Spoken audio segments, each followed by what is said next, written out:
Buenas tardes, camaradas, saludarlas a todas y saludarlas a los tres zonales que están conectados, tanto de Vallenar como Santiago y Osorno, y agradecer la invitación para exponer sobre un tema que es bien complejo, difícil, doloroso, y que es un tema que debería ser prioritario para nuestro partido.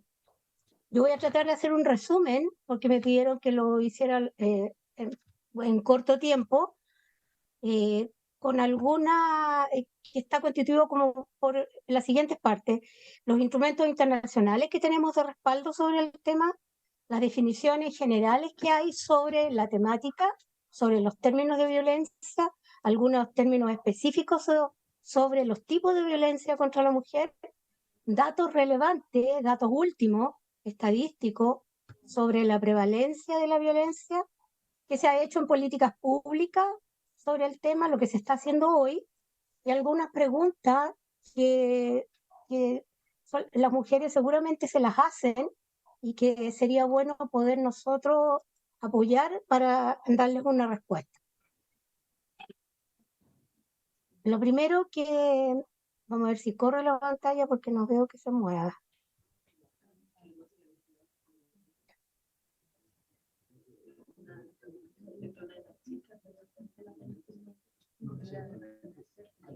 Ahí está. Tenemos que partir diciendo que la violencia contra las mujeres se constituye en un problema social transversal en el conjunto de toda la población del país y se extiende a todos los sectores de la sociedad, independiente de las clases sociales, de los pueblos, de los niveles de ingreso, de la cultura, del nivel educacional, de la edad, de la religión, de la orientación sexual, de la identidad de género o de cualquier otro sector. Se extiende en todo nivel y se expresa en diferentes contextos sociales y los contextos culturales, en los territoriales, donde las mujeres se relacionan y viven cotidianamente.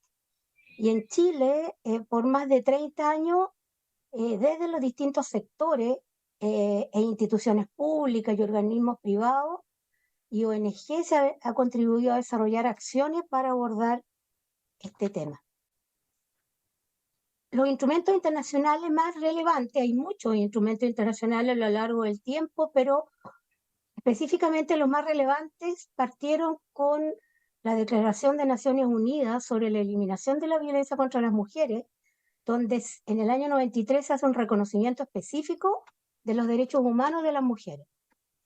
Y posteriormente hay tres instrumentos importantes, que es la CEDAW, la Convención sobre Eliminación de toda la forma de discriminación contra la mujer del año 79, donde precisamente se habla de la eliminación de esta forma de discriminación. En el año 94 se realiza la convención en Brasil, Belém do Pará, que es la convención más relevante que se trabajó para prevenir, sancionar y erradicar la violencia contra las mujeres, y que Chile la ratificó en el año 96. Y posteriormente hubo uno de los comités CEDAW que se juntan permanentemente, dictó una recomendación general, la número 35, que determinó que la violencia por razón de género contra la mujer es una violación de los derechos humanos.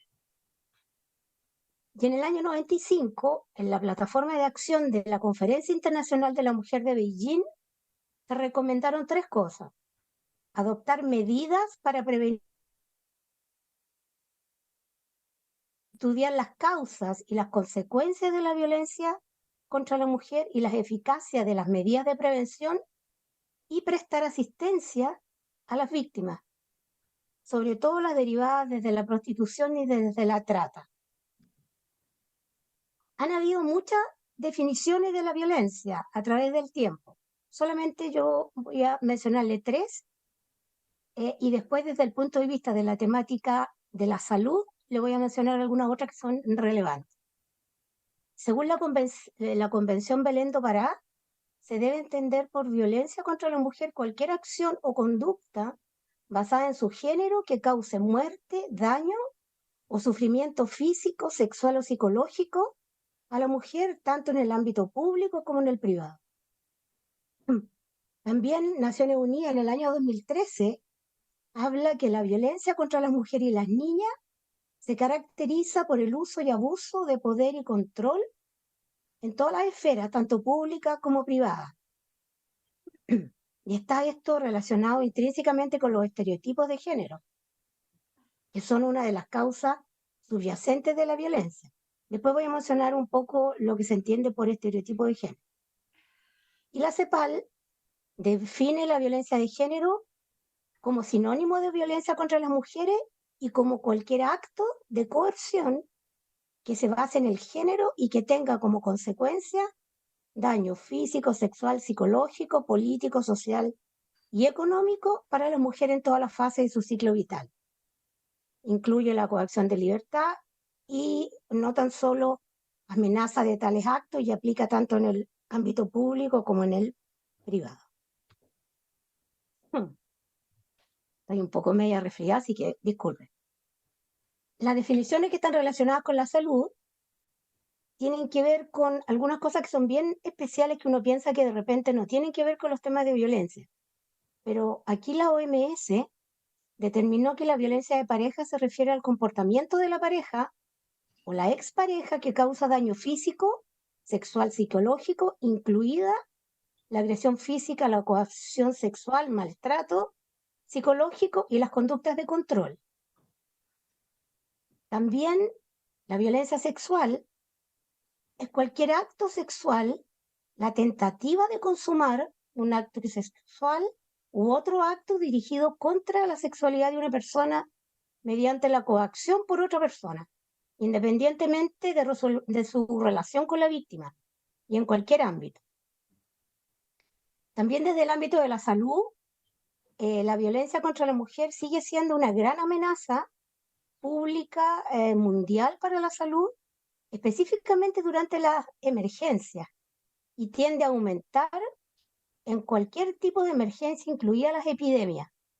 En las emergencias hay datos específicos de que después de una catástrofe aumentan muchísimo los casos de violencia contra la mujer que se producen en los albergues cuando ocurren estas catástrofes y posteriormente las mujeres se tienen que trasladar con sus familias a los albergues. Y hay datos también desde hace poco por el COVID que agrava el riesgo de violencia, todo el estrés que se produce, lo que pasa en las redes sociales, el menor acceso a los servicios, tiende a aumentar el riesgo de violencia contra la mujer. Esos son aspectos y definiciones que están relacionados con los temas de la salud. Ahora, la violencia contra la mujer se clasifica de distintas formas. Aquí hay una especie de resumen, pero después vamos a hablar sobre unos 4 puntos específicos.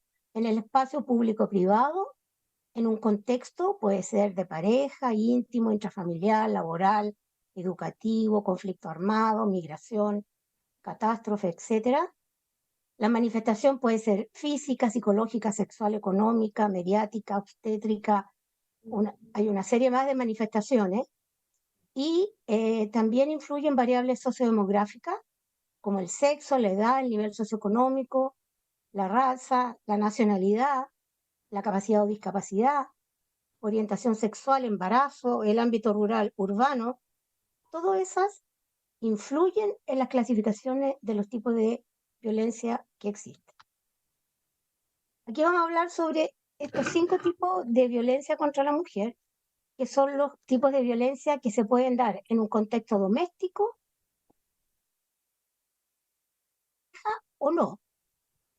Y aquí tenemos el tipo de violencia física, sexual, psicológica, simbólica y económica. Aquí podemos decir que la violencia contra las mujeres es transversal y afecta a todas las mujeres en su diversidad, sin distinciones de ningún tipo, incluye diversos tipos de violencia y ocurre tanto en el ámbito público como en el privado. Y aquí ya hay algunas definiciones sobre cada una de estas violencias, la física, la psicológica, la sexual, la simbólica y la económica, que son bien relevantes para poder determinar y que inciden posteriormente en los procesos que se levanten por casos de violencia contra la mujer en los tribunales, y hay que ir definiendo cada uno de estos. Yo les puedo dejar la presentación para que lo vean con calma, cada una de estas, para no profundizar en cada una de ellas y no alargarme en eso. Pero aquí me gustaría mencionar la violencia simbólica, que tiene que ver con la reproducción de los estereotipos de género. Aquí tiene que ver con qué es lo que se entiende que debe ser lo que hace y cómo se debe comportar una mujer y un hombre, y sobre eso todo lo que viene posteriormente, los pensamientos, mensajes, imágenes que vayan hacia la humillación, la discriminación, a quienes consideran que no se está comportando como se debe comportar, todo eso se entiende como violencia simbólica. Ese es un concepto más reciente y por eso lo, lo menciono especialmente. El resto son violencias más o menos conocidas por todos. Según los estudios, lo que tenemos que hay, el estudio más serio que existe es en la cuarta encuesta de violencia contra la mujer, en el ámbito de la violencia intrafamiliar y otros espacios, que lo hace la Subsecretaría de Prevención del Delito. Aquí está la muestra de las 3 últimas encuestas hechas por ellos, que es una de las encuestas que, repito, son de las más serias que hay en América Latina también. Y ahí se ve la prevalencia que hay desde el año 2012 de la primera encuesta, de un 32,6%, subió a un 38,2% en el 2017, y la última encuesta que se entregó en el año 2021 fue de 41,4%. Esto significa que 4 de cada 10 mujeres han sido afectadas por situaciones de violencia. Y esta encuesta se hizo a mujeres entre 15 y 65 años de edad, que señaló haber sufrido algún tipo de violencia antes o durante los últimos 12 meses. También hay violencia en otros ámbitos, como en el ámbito laboral, en el ámbito educativo. Y aquí, como pueden ver ustedes, también hay un aumento. Aquí se hace una distinción. ¿Alguna vez en su vida han recibido violencia o en el último año? Y en los dos casos hay un aumento, en el caso de alguna vez en su vida, un 17,8, y en el año un 4,8. Y en el ámbito educativo exactamente igual. Hubo un aumento entre el año 2017 y 2020, que si en el ámbito educativo alguna vez habían sufrido violencia en su vida o en el último año, y en los dos casos se da que hay un aumento en los temas de violencia. Hay violencia también, y que se hizo el análisis en esta encuesta sobre el violencia en el espacio público. Esta ocurrencia en el espacio público también presenta un aumento significativo en su prevalencia. Alguna vez en su vida subió de 25 a 46,9%. Y en el último año subió de 8,1 a 17,9%. Aquí se presume que el comportamiento de estas cifras estaría evidenciando la toma de conciencia por parte de las mujeres respecto a los actos de violencia de los que han sido víctimas fuera del espectro intrafamiliar, tanto durante los últimos 12 meses como a lo largo de la vida. Aquí entonces se entiende, y es una hipótesis, que puede ser por la toma de conciencia. Hay un indicador de denuncia que también presenta una baja respecto de la medición anterior. Hay una baja de denuncias en violencia psicológica del 22,8 al 19%, en violencia física del 36,5 al 29%, y de violencia sexual del 23 al 16,3%. Esto es uno de los aspectos más preocupantes de este levantamiento de cifras, y podría estar indicando que hay una cifra negra grande, porque los números de casos no son conocidos por la policía. También hay un análisis sobre los motivos por los que no denuncio, y ahí le preguntan a las mujeres cuáles son los motivos. Entonces hay distintos tipos de motivos, fundamentalmente en la psicológica y en la física. Tiene que ver porque no fue algo muy serio y no lo consideró necesario. Y en la sexual porque le daba vergüenza contar. En la psicológica también se habla de la vergüenza de contar el tema, y en la física también. Y en la sexual hubo también respuestas que tienen que ver con que tuvo miedo. La tercera lugar dice que no creo que denunciar sirva, o habría denunciado, o ya había denunciado antes y no tuvo ninguna respuesta, no pasó nada. Y por lo tanto esas son razones por las cuales tampoco han denunciado. Entonces estos elementos son muy relevantes para lo que tiene que ver con las políticas públicas.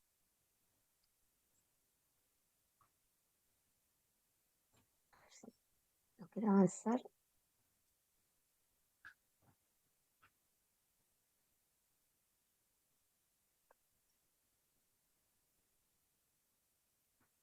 Tratando de avanzar, pero no quiero avanzar. Ahí está. Según las cifras que están reportadas por Carabineros, durante los últimos 5 años las mujeres son más víctimas de los siguientes delitos: robo por sorpresa, violación, violencia intrafamiliar, abuso sexual y otros delitos sexuales y amenazas.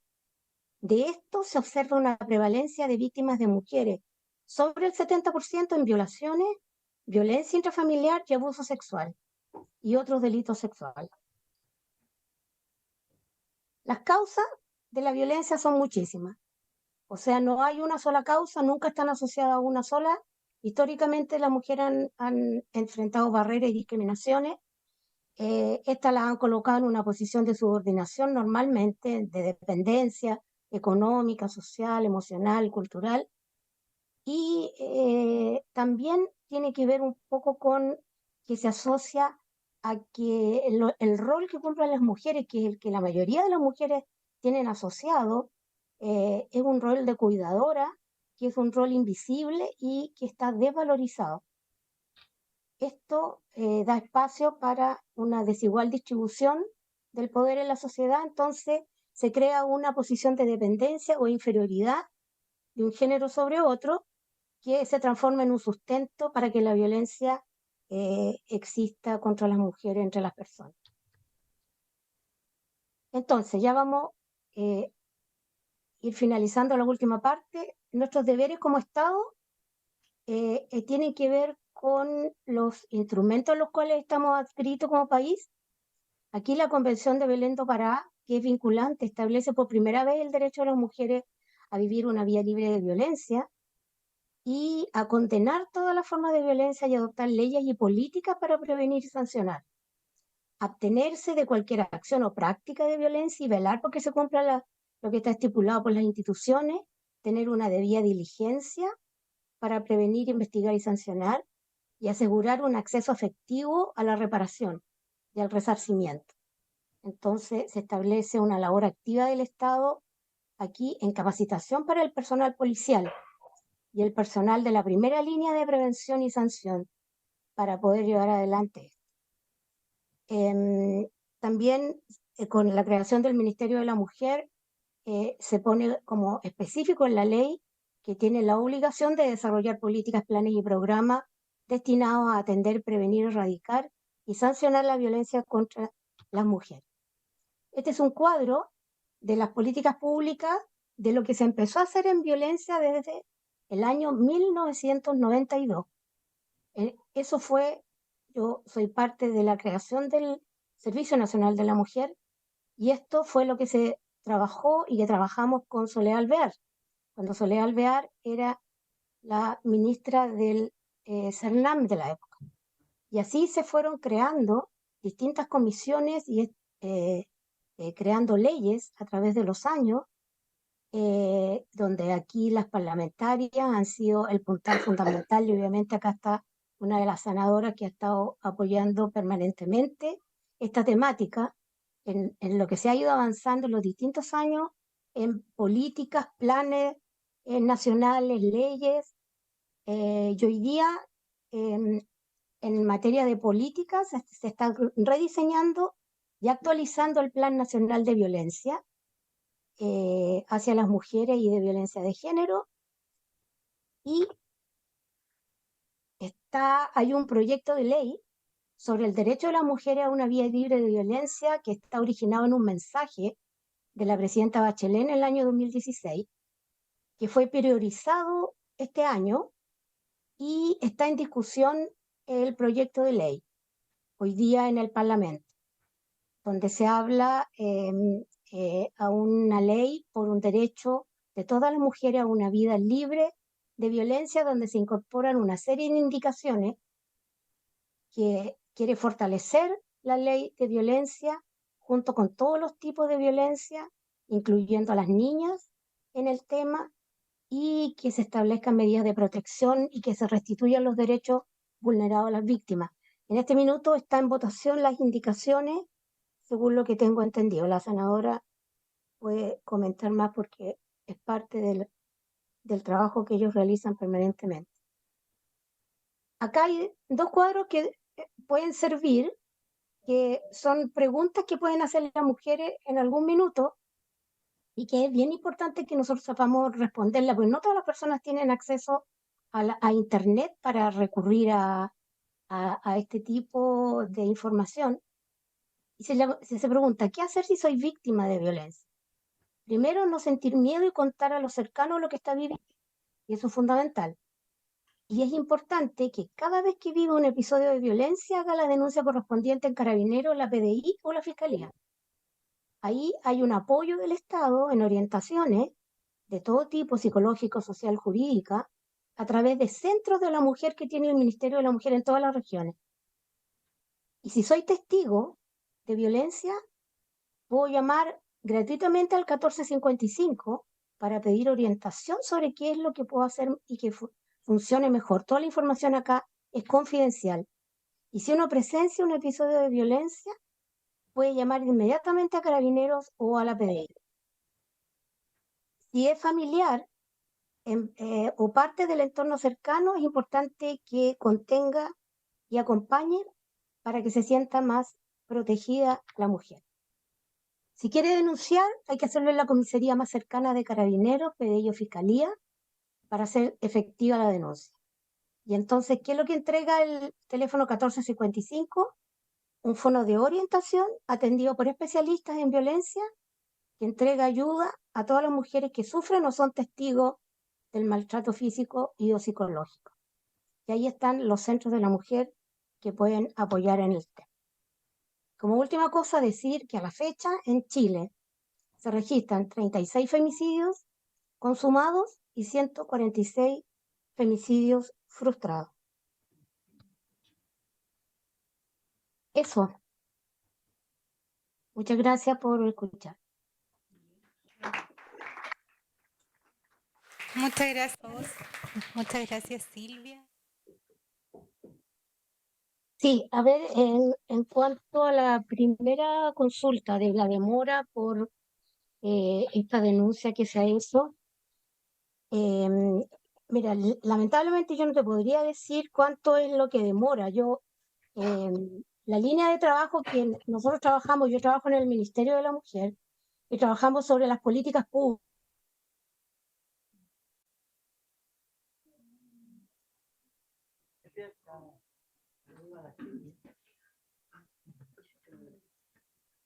Silvia, te quedaste congelada.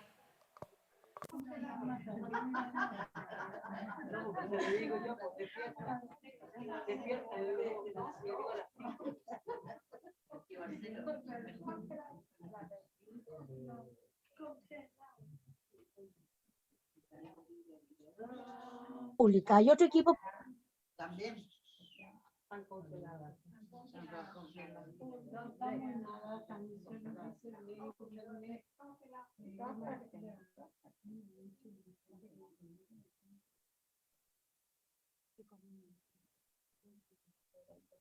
¿Se escucha ahora? Sí, sí. Ah, ya, que se había caído, parece. Sí. Lo que estaba diciendo es que yo presumo que en los procesos tienen obviamente un camino, una línea que seguir todos los procesos. Supongo que lo que uno trata de hacer, y ahí es donde se puede pedir apoyo específico de las personas que trabajan en el tema, es apurar estos procesos. porque los procesos de repente se quedan estancados no sé, en temas de personas individuales que no hacen y no cursan las medidas que tiene que ir tomando cada vez que va pasando esto por las distintas etapas para llegar a una solución. Y por lo tanto, no tengo, en este caso específico, lo que entendí es que ustedes, no sé si conversaron con un alcalde y hay una experiencia en otro municipio que sí le resultó muy rápidamente alguna resolución sobre el proceso, pero eso debe tener, o sea, según los aspectos normativos, debería tener una demora tipo para todos los procesos legales en general, y esto no es solamente para este proceso, sino que para todo. Lo que pasa es que hay algunas cosas que se van quedando detenidas por distintos tipos de razones individuales de las personas que están moviendo esto, y eso es lo que hay que acudir a algunas instituciones que las pueden apoyar sobre el tema, que las pueden apoyar desde el punto de vista jurídico. No sé si han acudido a los centros que existen en la zona donde manifestaba aquí la camarada que les ocurrió esto, como para pedir un apoyo para que les apuren estos procesos, porque son prioritarios. No sé si eso lo han podido conversar o lo hicieron. Yo no tengo más antecedentes porque no soy del equipo de la gente que trabaja este proceso en lo concreto, sino que trabajamos en el diseño de las políticas públicas y en los temas de ley que se están presentando en este minuto sobre este tema. Y lo segundo, tienes toda la razón, podríamos haber incluido el tema de violencia política, y estoy absolutamente de acuerdo. No, se quedó fuera nomás, como fue un resumen que se hizo de un tema que es muy amplio, se me quedaron muchísimas cosas fuera, pero había un tiempo para poder exponer, así que, pero lo podemos agregar, ningún problema. Ya. La primera consulta sobre en Magallanes, que pregunta la señora de la Cámara de Magallanes. Precisamente la razón por la que se está presentando esta nueva ley de violencia contra las mujeres para subsanar una serie de problemas que existen sobre el tema. Eso es muy cierto, o sea, no están llegando las políticas públicas como nos gustaría que llegaran, como nos gustaría a todos que llegaran hacia las mujeres que sufren este tipo de violencia. Y precisamente por eso se están haciendo modificaciones importantes en la ley. Esta ley está presentada desde el año 2016 y todavía no ha podido salir aprobada con estas nuevas normas, y en este minuto ya está con urgencia de discusión, tengo entendido. Se priorizó para el trabajo legislativo y se están votando las indicaciones para sacar esta nueva ley que tiene que ver precisamente con mejorar todo aquello que esta encuesta dice que no se está haciendo. Precisamente por eso. Esa es una de las causas de estas modificaciones que se están haciendo. Ahora, todos esperamos, todo el mundo espera, no aquí las instituciones públicas solamente, sino que todos, y nosotros como partido también, supongo que esperamos lo mismo, que esto salga y que se pueda avanzar en el tema y podamos disminuir la cantidad de problemas que existen todavía para poder llegar a todo el mundo con estos temas. Y por otro lado, también tiene que ver con que hay que fortalecer las competencias y capacitar a las personas que intervienen en esto y que son aquí en una primera etapa donde hemos tenido también algunas dificultades, como son los carabineros. Y los carabineros nosotros hemos estado, o sea, el CERNAM de la época, desde la primera ministra que hubo, estuvo capacitando carabineros en temas de violencia y se han seguido capacitando en el tiempo, y uno va y se conversa en muchos lugares con ellos y se da cuenta que igual necesitan volver a capacitarse y volver a capacitar mayor cantidad de carabineros en el tema. Entonces hay una línea de trabajo que hace otro equipo que está haciendo un trabajo con las policías para este tema. Con respecto a la consulta que estaban haciendo por los lagos, sí, pues también ahí hay una dificultad. Hay una dificultad en cómo se modifican y se actualizan los protocolos de acuerdo a las realidades territoriales. Hoy día hay mucha gente que está de acuerdo en que la variable territorial y la variable de descentralización es una de las variables más relevantes que hay que tener en cuenta, cosa que algunas hemos venido transmitiendo hace muchos años, y Yanna se acuerda desde la época que ella fue directora del CERNAM, que la variable territorial siempre fue una de las variables importantes que había que tener en cuenta. Hoy día ya al parecer hay más gente que considera lo mismo, y por lo tanto esperamos que haya una mejora en esto que se plantea, en los protocolos, en el tema de cuántos centros pueden haber y en qué lugares, dependiendo del tipo de territorio que hay. Obviamente tiene que ser de acuerdo con eso. Ahora, todo esto va de la mano del presupuesto. Y ustedes saben que los temas presupuestarios no son fáciles. O sea, hay una discusión presupuestaria siempre muy dura para estos temas. Y con respecto a eso mismo, una camarada preguntó un presupuesto de salud mental. No sé, yo no conozco presupuestos de salud mental. No sé si la senadora, no sé si tuvo alguna o alguna vez pasó alguna información por ahí por el Senado sobre el presupuesto de salud mental del Ministerio de Salud, pero yo no conozco esa información. Bueno, muchísimas gracias. Quiero partir saludando a la Fran, a nuestra vicepresidenta encargada de la mujer, por este encuentro que sabemos que ha sido lleno de entusiasmo, de compromiso, y agradecer también a la CDC que contribuye en esta tarea, a las mujeres que hoy están reunidas en estos 3 encuentros de la macrozona. Mi interés era poder estar en el día de hoy en Vallenar y desde allá poder transmitir esto a todo el país, pero bueno, no lo pudimos hacer. Pero agradecer a quienes se han reunido y que Vallenar haya sido el lugar de encuentro para las mujeres de la macrozona norte, que Osorno haya sido también para la macrozona centro-sur y Santiago para la macrozona centro de nuestro país. Agradecer a Silvia, Alejandra, que también la vemos ya acá en pantalla. Bueno, muchísimas gracias por esta invitación. Esto tiene que ver con algo que también de la democracia cristiana ha ido heredando un poco, de la participación en instancias internacionales. El senador Páez ocupó una responsabilidad bien importante, después lo hizo Jorge Pizarro, y a mí me tocó un poco heredar esa participación en el Parlatino, y de verdad me tomó bien por sorpresa que me hayan pedido representar en esta mesa del Eurolat, y fui además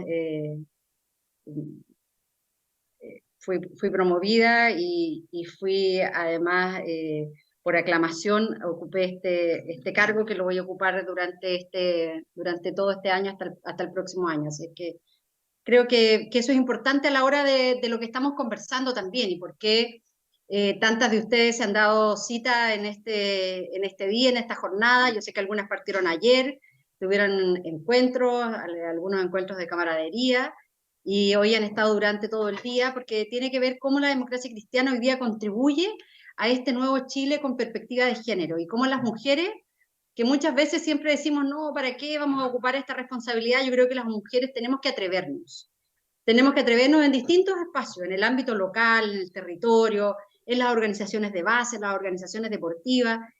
Yo no podía evitar recordarme cuando Silvia hacía menciones a nuestros inicios en el CERNAM, en que a veces uno iba a una junta de vecinos y estaba llena de mujeres y votaban para presidente por el único hombre que iba a la reunión. Y yo creo que eso es algo que ha ido cambiando, y nosotros tenemos que impulsar para que cada vez cambie mucho más, porque nuestro partido tiene que ser contribuyente a avanzar hacia un reconocimiento también de las desigualdades de manera integral, y para eso incorporar como instrumento en el diseño de las políticas públicas lo que se denomina la interseccionalidad. Y de esta manera quienes diseñan las políticas públicas o quienes después estamos en la definición de leyes, tenemos que ser capaces de ir más allá de las desigualdades de género y poder incorporar también las desigualdades del territorio, como lo decía la camarada desde la experiencia de Chiloé. Esto tiene que transformarse en una regla permanente a la hora de diseñar tanto las políticas públicas como también la definición de leyes que apunten a una sociedad mucho más inclusiva, de manera de que ni el nivel socioeconómico, ni el origen social, ni la etnia, ni la orientación sexual, entre otras, sea lo que determine. Y por eso que nos parece que es muy importante el esfuerzo que hoy estamos haciendo acá, camaradas, porque lo que nosotros esperamos es que muchas de las que hoy día están aquí en esta jornada han ocupado distintas responsabilidades. Algunas nos decían, fueron concejalas, concejales, consejeras regionales. Bueno, y nosotros esperamos que desde aquí también muchas alcaldesas estén preparándose para ese momento y no eludamos esta responsabilidad. Y cuando la tengamos, seamos capaces de entender este enfoque participativo, descentralizado de la acción, que supere además este modelo que ha estado imperando en nuestra sociedad por largo tiempo, estos modelos verticales de política pública, en donde muchas veces esta dimensión del territorio queda fuera. Y hoy es muy importante, más que nunca, en que los niveles de las comunas, de las regiones, pero también de las diversas organizaciones sociales, de distintos movimientos activistas, creando políticas públicas desde abajo hacia arriba, de manera dinámica, sea un sello de la democracia cristiana contribuyendo a este nuevo Chile. Por otro lado, las políticas de igualdad de género deben tener siempre como norte la redistribución y el reconocimiento, poniendo en atención en las personas que se encuentran en los bordes de la sociedad, en los márgenes de la sociedad, de tal modo que nuestra acción en el territorio vele por su visibilidad y garantice la integración. Finalmente de eso se trata en las distintas responsabilidades que nosotros tenemos, desde nuestra participación como dirigente en el club deportivo, de mirar quiénes se están quedando fuera, cuáles son esas razones, o en los centros de madres, de padres, de apoderadas, y por eso que es tan importante también pensar en cómo esta nueva democracia cristiana contribuye a un nuevo Chile más inclusivo. Y entendemos por inclusión el proceso a través del cual las personas acceden a una equidad en la calidad de vida, que se caracteriza por reconocer la diversidad que está presente en nuestra sociedad. Ofrecer espacios de participación a todos y a todas es lo que nos va a permitir también desarrollar trayectorias de vida más justas, de tener ciudades más justas, de tener barrios más justos, generar espacios para tomas de decisiones en aquellos temas que les afectan a las comunidades, abrir espacios de mayor participación. No dejar a nadie atrás es fundamental, y esto tiene que ser el sello de las demócratas cristianas ocupando responsabilidades en los distintos espacios, y atreverse a abordar desigualdades más estructurales. Alejandra, que viene a continuación de nosotros, no sé cuál es el tema que le han pedido, pero me encantaría escucharla respecto de pensiones, y yo creo que en eso, Alejandra, cuando tenía esta responsabilidad desde el Ministerio del Trabajo, abordó con claridad, de manera pedagógica, estas desigualdades estructurales que nos afectaban a nosotras las mujeres. Entonces, por eso creo que un sello desde la democracia cristiana es como cada una de nosotros, en las distintas instancias en las que nos logremos desenvolver o en las que nos estemos desenvolviendo, podemos abordar estas desigualdades más estructurales que permita a las comunidades, a los individuos, a los grupos, que están mucho más marginalizados, jugar un rol en su propio desarrollo. Una sociedad inclusiva distribuye el desarrollo con justicia entre quienes la integran. Y eso finalmente beneficia a toda la comunidad. Pero tenemos hoy día un país que ofrece una larga, pero larga lista de inequidades asociadas a diferencias que muchas veces son propias de la naturaleza humana. En Chile, las mujeres los adultos mayores, las personas en situación de discapacidad, la población LGTBIQ+, los pueblos originarios, los niños y niñas, los adolescentes que tienen diferentes ritmos y formas de aprendizaje, por nombrar algunos, viven la discriminación a diario. Y lo que se traduce en un acceso injusto al bienestar y a espacios de participación que ofrece el país. Y por eso que nosotras, las mujeres demócratas cristianas, tenemos que ser contribuyentes a que el rostro de este país cambie. El acceso a la educación, a la salud, a propósito de lo que nos planteaban de la salud mental, el acceso al trabajo, el transporte, y todo lo que se considera normal para el ciclo de vida de cualquier persona, hoy día, si nosotros escarbamos un poquito, refleja inequidades e incluso vulneración de derechos asociados a nuestras diferencias en cuanto a seres humanos. Y estas desigualdades cruzan los grupos socioeconómicos, pero se concentran en los más vulnerables económicamente, porque la discriminación y la exclusión social empujan hacia la pobreza. Y nosotros, las y los demócratas cristianos, tenemos una historia de haber luchado, de haber reconocido cuáles eran aquellas causas que estaban empujando a las personas a la pobreza. Y por eso que un demócrata cristiano, como fue nuestro expresidente don Eduardo Frei Montalva, estableció que la educación era crucial para eso. Y cuando llegaba a los campos a decir a los niños que el lugar de ellos no era estar allí trabajando, sino estando en las escuelas, era porque un demócrata cristiano reconocía en que el que los niños estuvieran a temprana edad en el mundo del trabajo era empujarlos hacia la pobreza. Y por eso que cuando otro demócrata cristiano, como don Patricio Elwin, señalaba y enviaba al Congreso el reconocimiento constitucional a nuestros pueblos originarios, cuestión que hasta el día de hoy no tenemos, lo decía porque reconocía en que en el mundo de los pueblos originarios habían condiciones que favorecían el mantener este ciclo de pobreza. Y por eso que nuestra historia está marcada por eso. Y por eso que para nosotros, como demócratas cristianas, ha sido importante llevar adelante iniciativas como, por ejemplo, la subvención escolar preferencial, en que rompía con una lógica histórica de la dictadura, en que le entregaba la subvención a todos los establecimientos educacionales de la misma forma, y nosotros desde la democracia cristiana dijimos, mire, a los niños más pobres que tienen menos capital cultural, la escuela tiene que hacer un mayor esfuerzo y para eso tenemos que dotarlo de más recursos, y por eso surge la subvención escolar preferencial, y podríamos tener una larga lista en donde desde la democracia cristiana hemos contribuido para avanzar en ir eliminando o disminuyendo esta discriminación, la exclusión social que empujan a la situación de pobreza. Por eso que hoy nos preocupa y hemos alzado la voz frente a la exclusión escolar, a los jóvenes que hoy día no están en las escuelas, porque eso no solo reproduce una situación de pobreza en esos jóvenes, en esos niños, en esos estudiantes, sino que además aquellos jóvenes que no están en el colegio, no necesito hacer la pregunta dónde están, porque están en la calle, están en el crimen organizado, están siendo presas fácil del alcoholismo, la drogadicción y del narcotráfico.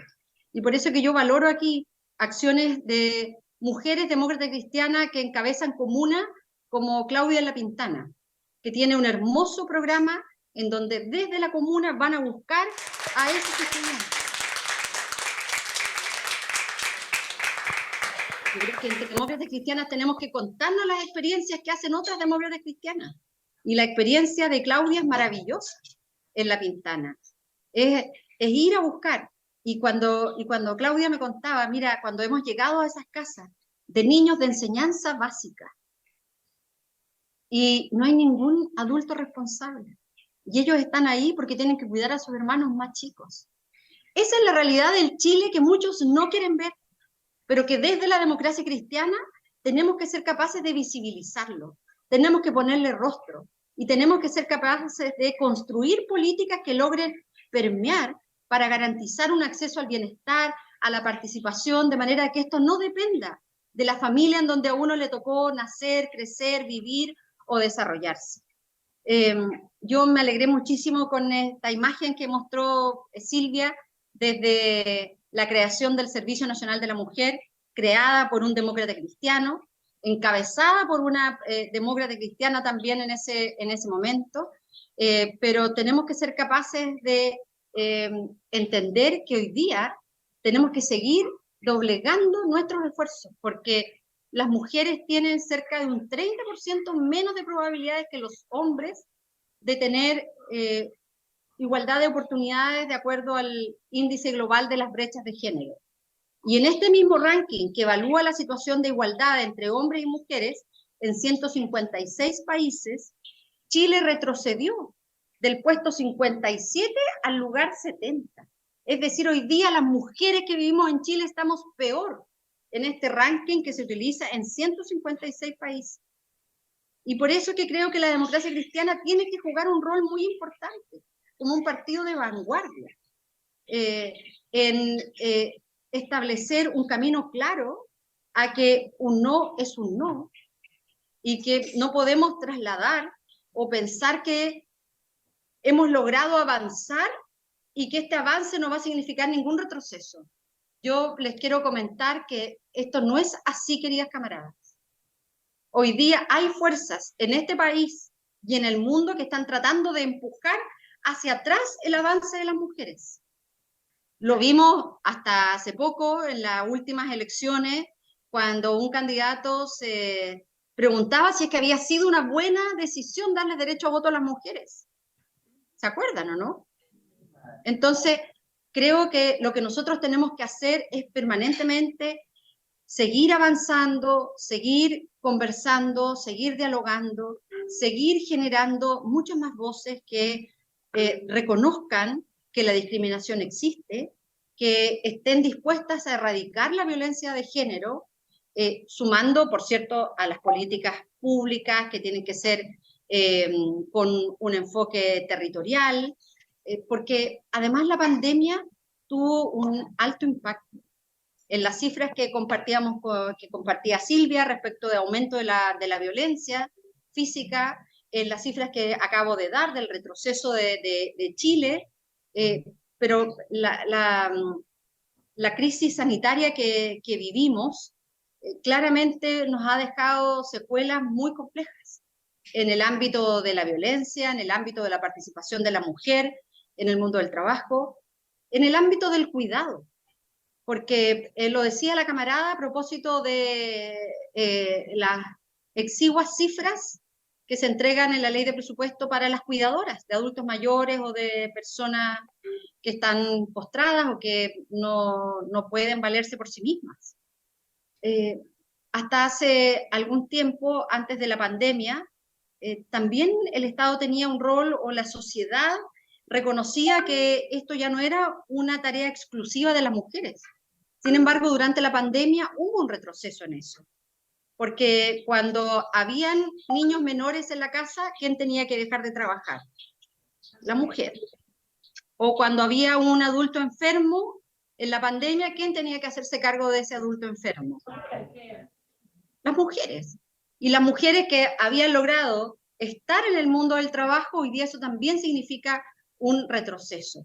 Entonces tenemos urgencias para establecer que la política de cuidados tiene que ser enfrentada en primer lugar por el Estado. Y aquellas personas que no puedan o que no estén disponibles a que el Estado sea el que cuide, me refiero a estos centros de corta estadía, en donde un adulto mayor puede ir durante el día y volver, o los cupos que hoy día están disponibles en salas cunas, jardines infantiles, ha significado un deterioro en la práctica de la igualdad de oportunidades.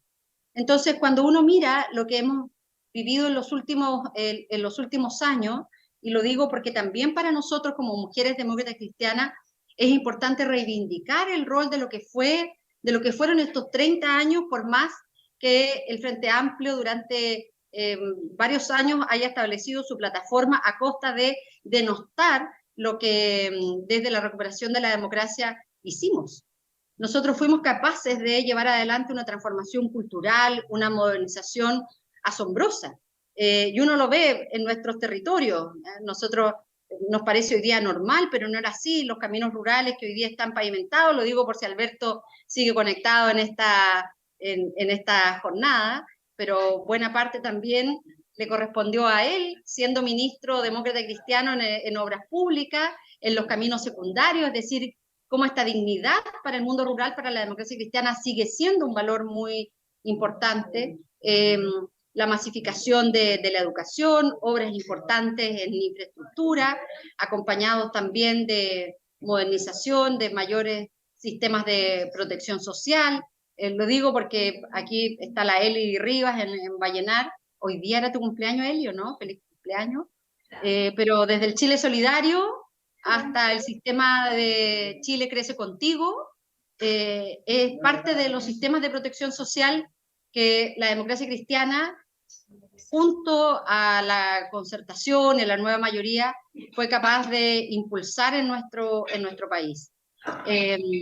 Y hoy tenemos que abordar también otros desafíos, y yo veo aquí a muchas mujeres con un enorme potencial de ser candidatas al Parlamento, de ser candidatas a consejeras regionales, de ser candidatas a concejalas, de ser candidatas a alcaldesas, y se trata de eso también estos encuentros, de animarlas, de entregar elementos para que puedan hacer su tarea de mejor forma, de levantar estas banderas que nos identifican. Pero también hoy, desde la democracia cristiana, tenemos que hacer un esfuerzo mayor, y es como le decimos al país, en que tenemos que conciliar de mejor manera la vida personal y la vida pública. Y esto nos parece importante porque muchas veces es un elemento por el cual muchas mujeres tal vez se nos hace más difícil, o llega un momento en que uno dice, pucha, es que no puedo dejar los 7 días de la semana, no puedo no estar en mi casa. Entonces, nosotras mismas tenemos que ayudar a complementar de mejor manera esta vida personal y la vida pública, porque yo estoy convencida que la democracia cristiana y Chile va a ser mejor cuando más mujeres estemos en distintos espacios de representación, pero esto no puede ser a costa de una disociación entre la vida familiar. Y por eso que nosotros tenemos que hacer el esfuerzo. Nosotros habíamos propuesto en nuestro programa de gobierno en que íbamos a impulsar una ley para una mejor compatibilidad entre la vida de familia y la vida y el trabajo y el trabajo en general. No nos fue bien, pero dado que vamos a continuar en este tiempo en el Parlamento, vamos a hacer todos los esfuerzos que sean necesarios para poder generar leyes que permitan también una mejor conciliación con la vida de familia y con nuestra expresión en el mundo laboral fuera de la casa, porque todas las mujeres tenemos 2 trabajos y la verdad no nos gusta tener 2 trabajos. Creemos que se puede distribuir de mejor manera las responsabilidades al interior de la propia familia. Entonces, bueno, compartimos con todas ustedes la esperanza de poder hacer un mejor país a partir de una nueva democracia cristiana, de revalorizar la actividad política, revalorizar la función de las políticas y de los políticos. Y la ciudadanía demanda de quienes estamos en la actividad política una fuerte carga valórica, y por eso que el estándar es mucho más exigente el que solo cumplir la ley. Y nosotros creemos que todas aquellas mujeres que hoy día se animen y que esta formación también les dé una mayor solidez para enfrentar nuevas responsabilidades, lo hagan con la preparación que se requiere, pero con la empatía, con la colaboración, con el trabajo siempre pensando en el bien común, y que cada una de nosotros también es contribuyente a la revalorización de la política. La política es, en esencia, la construcción de proyectos colectivos. Los liderazgos promovemos ideas, visiones y proyectos de sociedad, pero se gobierna con equipos, con una combinación equilibrada de técnica, de política, se gobierna con otros. Y por eso que para nosotros es tan importante el que no sigamos en una lógica de un camino único, sino que seamos también continuadores de una tradición republicana, democrática, progresista, que nos permita consagrar derechos sociales, avanzar a una sociedad en la que todos nos sintamos incluidos y en que efectivamente la democracia cristiana aporte mucho más al territorio, al barrio, a la comuna, al país que cada una de nosotros soñamos y trabajamos día a día por hacerlo realidad. Así que muchas gracias, amigas y camaradas, por estar en el día de hoy. Oye, bueno, agradecer a todas que hicieron consultas, a Norma, por cierto, de Tocopilla, con el recuerdo no solo durante la campaña que estuvimos ahí en la plaza con las camaradas, volviendo a nuestras raíces, conversando y haciendo, y gracias por el recuerdo de lo que pudimos contribuir a tanto, porque también las demócratas cristianas, de la zona fueron también muy importantes para poder identificar estas necesidades. Gracias también nuestra camarada de Calama que intervino. Y bueno, de alguna forma las consultas de Sandra, de Olivia, de Flor, de Tamara, tienen elementos en común. A las mujeres nos cuesta mucho más acceder al financiamiento. Eso es una realidad, está absolutamente documentada. Y por eso que en la ley el CERVEL hace una devolución mayor a la democracia cristiana cuando una candidata es mujer, y por lo tanto también ese apoyo del partido financieramente debiera ser mayor, porque después se le retribuye al partido un valor mayor que si es un candidato hombre. Pero a veces nosotros no vemos en que eso ocurra. Lo digo porque he sido candidata y después al final, cuando el partido tiene que transparentar los aportes que le hicieron a cada una de las candidaturas, lo digo en mi última campaña senatorial, churra, uno dice, o es poca fe la que le tenían a uno, o simplemente es como ya una cuestión más de matriz, de ponerle poco financiamiento a las mujeres. Entonces, bueno, no vamos a hacer aquí la discusión de la situación precaria en la que se encuentra el partido financieramente, pero para ese momento hay que hacer un esfuerzo mayor, y si nosotros queremos pedirle a las mujeres que hagan un esfuerzo de poder estar presente, y por cierto, no de arroz graneado, como decía la Tamara, sino ser candidaturas competitivas, tenemos que primero comenzar a trabajar desde ahora. Yo siempre digo, mira, ¿es posible ser candidata sin financiamiento? Sí, es posible. Y mis camaradas de Vallenar, particularmente en la provincia del Huasco, lo saben. Nuestra campaña de diputadas del año 2013 fue una campaña más que escuálida, digna. Pero ahí, ¿cuál era la diferencia? En que nosotros trabajábamos todo el día, 18, 20 horas, y yo no me iba a mi casa si es que no tenía 10 personas, ya en ese tiempo había WhatsApp, 10 personas nuevas que tuviera en mi lista de WhatsApp y que intercambiara con ellas y que tuviera un vínculo. Entonces, eso es parte del trabajo que nosotros tenemos que hacer. Las candidaturas no se improvisan. Y no es que un día yo diga, hoy quiero ser candidata a tal cosa y sea, porque los resultados no van a ser buenos. Uno dice, ¿cuál es su nicho y cómo ampliamos ese nicho? Yo trabajo en un club deportivo, ya. ¿Cómo me doy a conocer en los otros clubes deportivos? O yo trabajo en una organización social. Bien, eso no basta. ¿Cómo puedo tener el apoyo de todas las otras organizaciones sociales? Y cómo comienzo a tejer una red. Eso es importante.